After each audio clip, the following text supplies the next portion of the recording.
All right, so we are back at it again. The Cedar Cat Studios itch page looks a little bit different.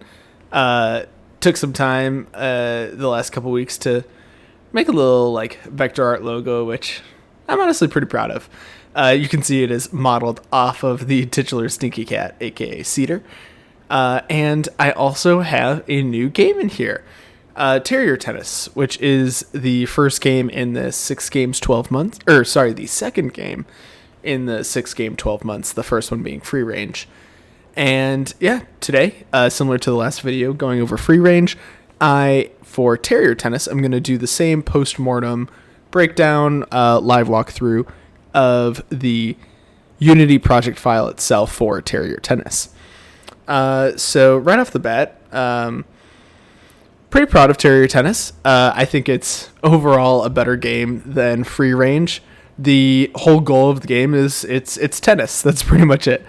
Tennis, but you are playing as a terrier and you're facing off against 6 different opponents that you're able to take it your leisure, however you like, but you face off against them in a tennis match. The only problem I had here with actually like hosting on itch is I think this is the very first game that I put together that I needed to make it like a downloadable for Windows, because when I hosted it on the browser first, it did not the performance was absolutely terrible. I think it ran at like 1 frame per second.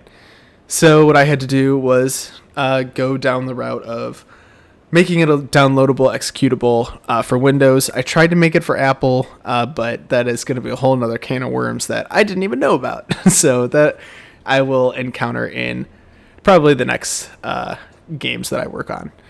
But let's go ahead and jump right into it. All right, so I must say the first thing that I'm honestly pretty proud of that took a lot of work was just the creation of a lot of the assets themselves. I used a tool called Vectornator on the iPad to create all of the vector art, including all of these buttons and all of the font. Also, it was just like really nice being able to break out of just like the Text Mesh Pro or the Unity built-in fonts. I never really, I wasn't able to work with them very, very well. And so being able to have like full control over all of the fonts that I did and have it be consistent across and be the font that I want was definitely something that I really liked having control over. And just like the art style in general. I also figured out how to make it like how to like convert these from PNGs to vector art that I can then bring into Unity. Surprisingly, that took quite a while, but figured it out nonetheless, and yeah, no, pretty proud of that. So let's actually just go right on in and jump into this. So right off the bat, before it even plays, one thing that I know I would like to change is just overall the volume of the menu.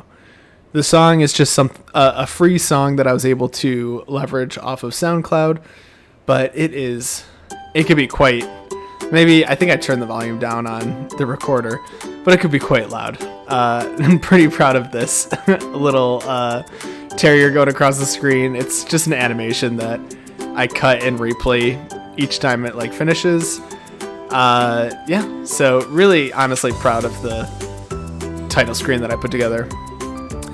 So this, I really enjoyed putting these together. These I thought of it kind of as a like Mortal Kombat sometimes, where you see like the other players or the other opponents before you're about to play them. That's kind of what I tried to do. So I'll show you in the editor what all of this is.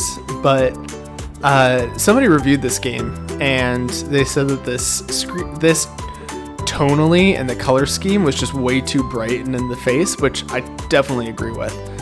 Something that I would like to, put more thought into going forward to kind of like fit the tonally what I would like the game to be.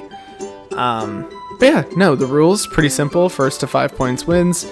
Serve goes to the terrier. This is simply only because I have time or wanted to build out logic that had the opponent serve. So I just had the serve always be to the Terrier. But yeah, so I'll go ahead and I'll just pick like the Husky. I really like this animation effect too. This is something that I have not done previously, any sort of animation like this for a scene transition, which I didn't realize like some of these scene transitions take quite a while. I think this is just the editor being slow. Oh, there we go. Yeah, see, like this music is way more mellow and on brand with what I want. And the art, I should have stuck with the art scheme a lot more. But yeah, WASD to aim. I should have updated this to just A and D, because you can see, well, you can do S and W. It just like doesn't make much sense. But A and D make more sense. And then to move, obviously, is just moving like this. I did get some feedback too that it should be that if like this is a global variable, so for all of the other rounds that you do, if you collapse the controls, like when you load another level, they should stay collapsed. The environment is just assets that I was able to install off the Unity asset store. I got like some mountains, some, I don't know, floating islands. I'm not too sure, but I just kind of put the environment together real quick. One thing that I'm really happy about is this extended universe that a friend told me to do of Stinky Cat is just hanging out up here on the scoreboard.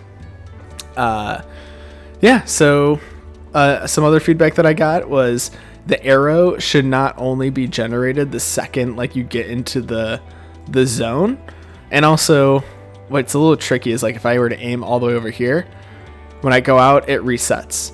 So this was to make it so like your aim couldn't go like so drastically off. I wanted it to like reset at some point, and so that's why it does that. Another thing I would have liked to do is probably have the opponent be on the other side, because you'll see you can cheese them real easily. So if I were to just like aim like that, boom. Oh, okay, well I hit that one out of bounds. But if I were to like do that, oh shoot. Okay, oh man, in this post-mortem, am I about to like lose? Okay, yeah, see, so like you can cheese them pretty easily if you just like aim over there, where that would not happen if I were to just like position the opponent over here. I also wish I could have done the animations a lot smoother for the dog or the opponent. As you can see, it's a little glitchy right there. But honestly, I kind of feel like when it gets into like a volley, it's kind of fun. Like oh shoot, that shouldn't have been allowed. All right, come on, Husky. Oh jeez. Oh my gosh, I'm about to lose. Okay. All right, come on. Oh, that's rough. Okay, so I lost. But yeah, I kind of like this title card. Maybe I would have liked to have some other music playing as well. But I took the same approach for like the visualization of the dog here as the same as I did on the menu. But I can actually see here that the tune shader looks to be a little off. It's kind of interesting, but let's try again. And I also would have liked to have the transition be a little bit more fluid there.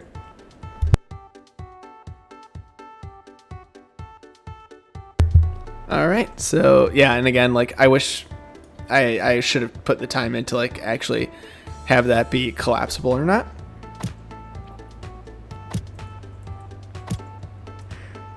Oh jeez.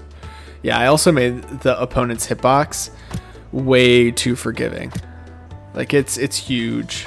And I did that because when I was developing, I actually was beating the opponent way too much. And I wanted to make it a little bit more fun.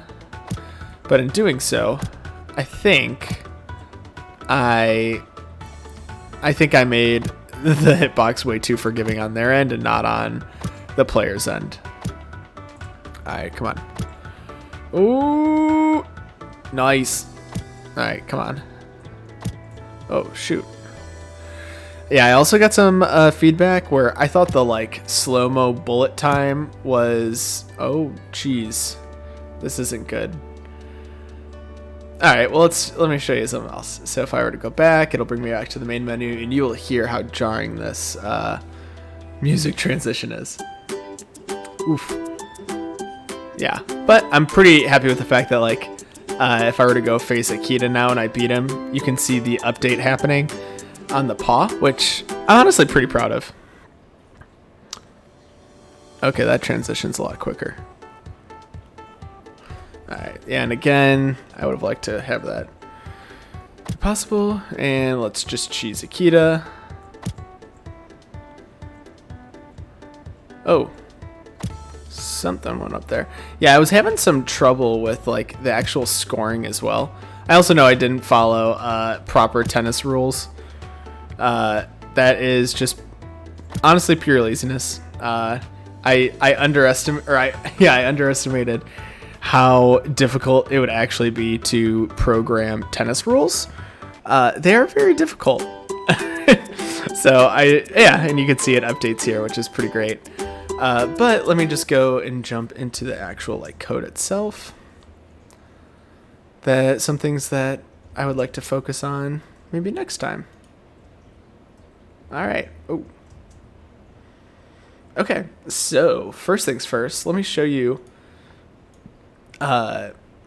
So yeah, obviously the canvas is similar to other canvases where it's just a 2D space, but you can see here for all of the opponent screens that you see, I just have all of the dogs right here, and there is a camera pointing at each one of the dogs, and that is, if we go to the materials, I actually created a raw material, which I then I then have the camera output to that raw material, and then I make that raw material I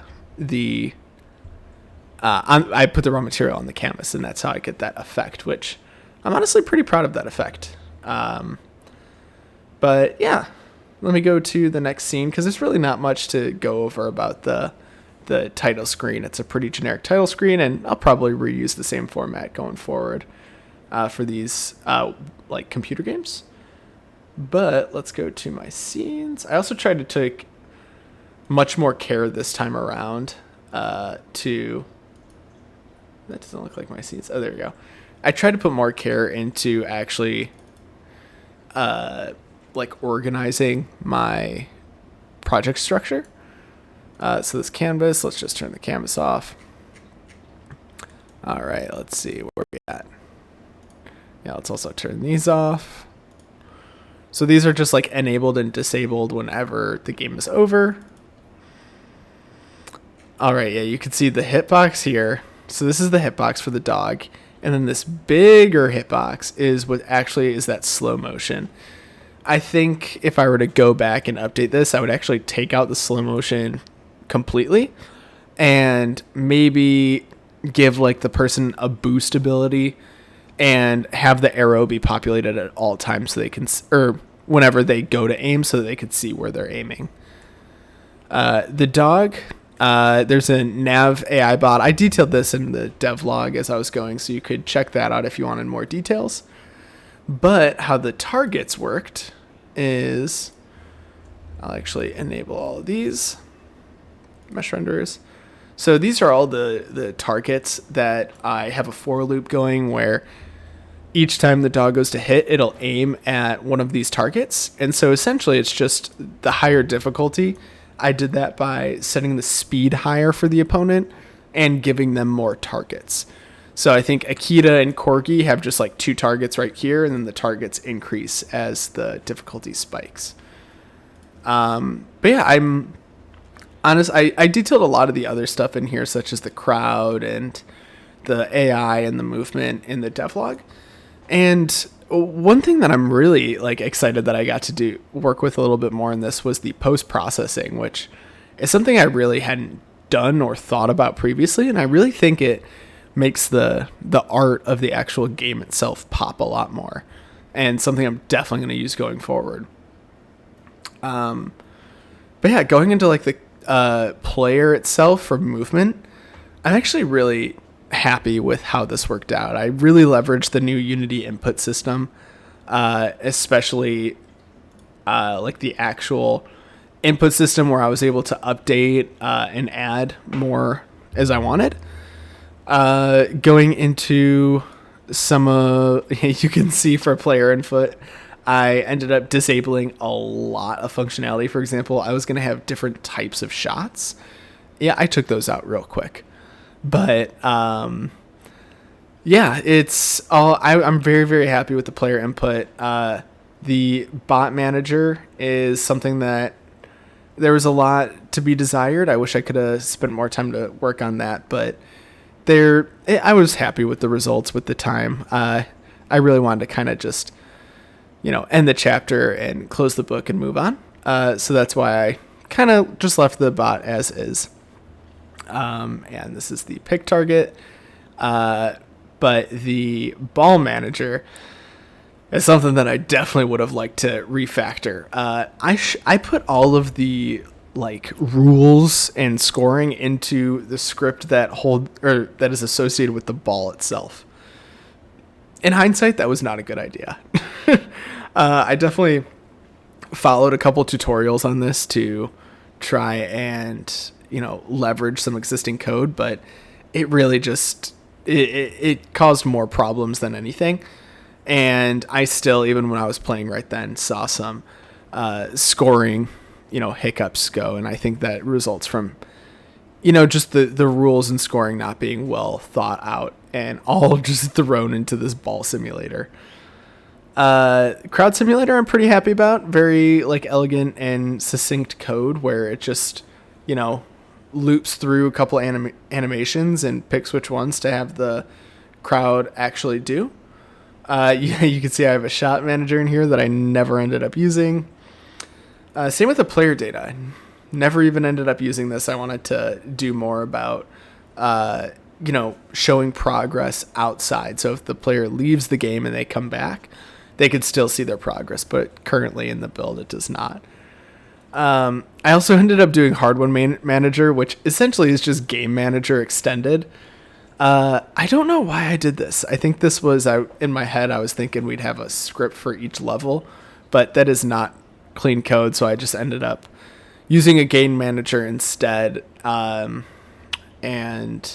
yeah, I would have liked to change some of these hard codes to make it a little bit more dynamic, but all in all, I felt way more confident, putting together Terrier Tennis than I did free range, that's for sure. And I really enjoyed this, but I think in my next project, I want to try a different platform.